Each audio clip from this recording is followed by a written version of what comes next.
اگلے دن جب لکڑہارا لکڑیاں بیچ کر گھر واپس آ رہا تھا اس نے کمائے ہوئے روپوں کی تھیلی جیب میں رکھی لی تھی، لیکن ابھی وہ تھوڑی دیر آگے چلا گیا تھا۔ اسے محسوس ہوا تھیلی جیب میں نہیں ہے۔ اس نے فوراً جیب میں دیکھنا چاہا، لیکن یہ دیکھ کر اس کے سان خطا ہو گئے۔ جیب اندر سے پھٹی ہوئی تھی، اس کے منہ سے بہتیا نکلا۔ تھیلی کہیں گر تو نہیں گئی؟ وہ اسے ڈھونڈتے ڈھونڈتے واپس ہوا سے اس نے دیکھا کہ ایک شخص ہاتھ میں تھیلی اٹھائے اور زیادہ دے رہا ہے۔ یہ تھیلی کس کی ہے؟ یہ تھیلی کس کی ہے؟ مجھے راستے میں پڑی ہوئی ملی ہے، جس کی ہے وہ واپس آ کے لے سکتا ہے۔ لکڑہارا یہ دیکھ کر بہت خوش ہوا اور آگے بڑھ کر کہا، لیکن پھر اسے فوراً ہی خیال آیا کہ وہ سچ نہیں بول سکتا۔ لکڑہارے کو آگے بڑھتا دیکھ کر وہ شخص اس کے پاس آیا اور پوچھا کہ یہ تھیلی آپ کی ہے؟ لکڑہارے نے ناچتے ہوئے بھی کہا، نہیں، تھیلی میری نہیں ہے، میں تو پہلی بار اسے دیکھ رہا ہوں۔ وہ شخص پھر آواز لگانے لگا۔ ایک اور شخص نے وہ تھیلی اپنی بتا کر اسے لے لی اور چلتا بنا۔ لکڑہارے کو دل ہی دل میں اس شخص پر بہت غصہ آ رہا تھا۔ وہ جھوٹ بول کر اس کی تھیلی لے کر چلا گیا اور غصہ اپنی جھوٹ بولنے پر بھی آ رہا تھا، جس کی وجہ سے اسے اچھا خاصا نقصان اٹھانا پڑا تھا۔ وہ دل ہی دل میں کھڑ گیا تھا۔ پھر اسے یاد آیا کہ اس نے تو آج قاضی کی عدالت میں جانا تھا، کیونکہ اسے ایک رشتہ دار چوری کے جرم میں گرفتار ہوا تھا اور وہ بالکل بے قصور تھا۔ اسے اپنے رشتہ دار کے حق میں گواہی دینے جانے تھا۔ پھر وہ جلدی جلدی عدالت میں پہنچا۔ سب سے پہلے یہ موجود تھے، بس اسی کا ہی انتظار تھا۔ پھر اسے گواہی دینے کے لیے بلایا گیا۔ ابھی وہ سچ بولنے ہی والا تھا کہ اسے خیال آیا کہ وہ سچ تو بول ہی نہیں سکتا، ورنہ چینی سے بھسم کر دے گا۔ اسے خیال آتے ہی اس کے رونگٹے کھڑے ہو گئے۔ قاضی صاحب نے اس کے بولنے کا انتظار کر رہے تھے، لیکن جب وہ کافی دیر کچھ نہ بولا تو قاضی صاحب گرج کر بولے، تم جواب کیوں نہیں دے رہے ہو؟ لکڑہارا سہم گیا اور گھبرا کر بولا، حضور، مجھے یہاں جھوٹی گواہی دینے کے لیے بلایا گیا ہے۔ اصل میں چوری میرے عزیز نے ہی کی ہے، وہی قصوروار ہے اور مجرم ہے۔ اس نے ڈاکہ ڈالا ہے اور اس کے وارثوں نے مجھے پیسے دے کر جھوٹی گواہی دینے پر آمادہ کیا ہے۔ یہ سننے کی دیر تھی کہ اس کے رشتہ دار اس پر راگ بگولا ہو گئے۔ خود ملزم کا رنگ بھی سفید پڑ گیا تھا۔ وہ لکڑہارے کی جھوٹی گواہی پر حیرت زدہ ہونے لگا اور ساتھ ساتھ اس پر بہت زیادہ غصہ بھی آنے لگا۔ آخر قاضی صاحب نے اسے سزا دینے کا حکم دے دیا۔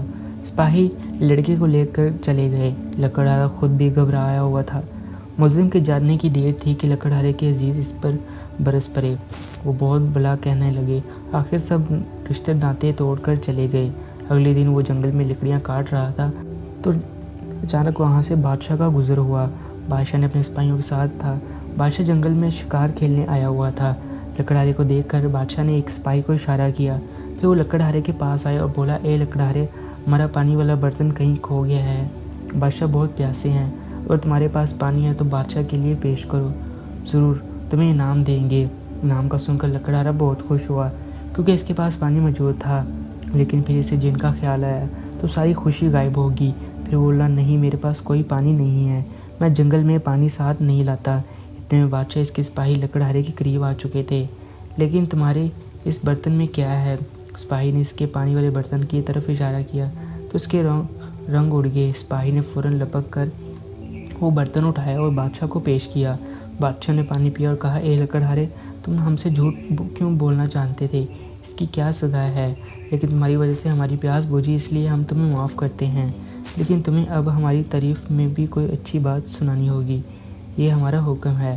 لکڑہارے نے سن رکھا تھا کہ بادشاہ کو اپنی تعریف سننے کا بہت شوق ہے۔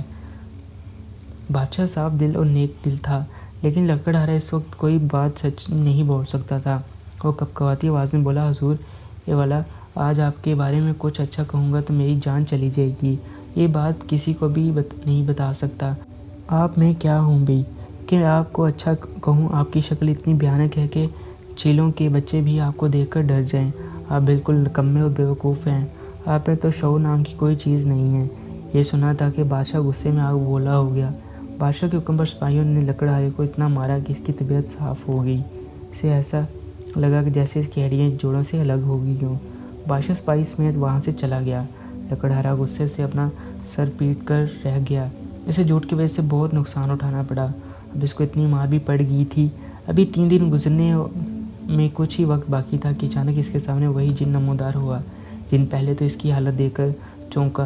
اس نے لکڑہارے سے کہا، اے لکڑہارے، بتاؤ، تم نے پورے 3 دن تک جھوٹ بولا اور اگر نہیں بولا تو مرنے کے لیے تیار ہو جاؤ۔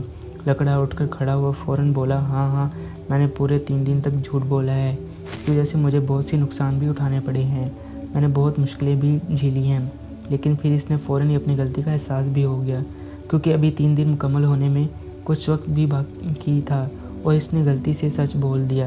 اس پر جن نے ایک زوردار کہکا لگایا، بولا، اے نادان انسان، تو نے 3 دنوں تک مشکلیں جھیلی، نقصان بھی اٹھائے، لیکن آخر میں آ کر تم نے اپنی کم عقلی کی بات سچ بول دی۔